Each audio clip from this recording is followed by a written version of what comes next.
காவல்துறை அதிகாரிகள் பெண் போலீசார் குறித்து அவதூறாக பேசிய வழக்கில் மே 4ஆம் தேதி கோவை சைபர் கிரைம் போலீசாரால் கைது செய்யப்பட்ட சவுக்கு சங்கரை கஞ்சா வழக்கில் ஆஜர்படுத்துவதற்காக தேனி போலீசார் நேற்று கோவைக்கு வந்து மத்திய சிறையிலிருந்து மதுரைக்கு அழைத்து சென்றனர்.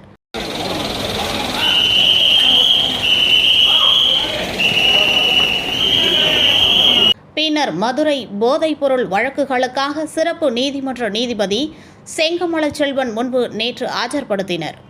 இந்நிலையில் பெண் போலீசாரை சவுக்கு சங்கர் மற்றும் மற்றொரு யூடியூபரான ஃபெலிக்ஸ் ஜெரால்டு ஆகியோர் அவதூறாக பேசியதாக முசிறி டிஎஸ்பி யாஸ்மின் திருச்சி மாவட்ட சைபர் கிரைம் போலீசில் நேற்று முன்தினம் புகார் அளித்தார். அதன் பேரில் சவுக்கு சங்கர், ஃபெலிக்ஸ் ஜெரால்டு ஆகியோரின் மீது 5 பிரிவுகளின் கீழ் மேலும் ஒரு வழக்கு பதிவு செய்யப்பட்டுள்ளது.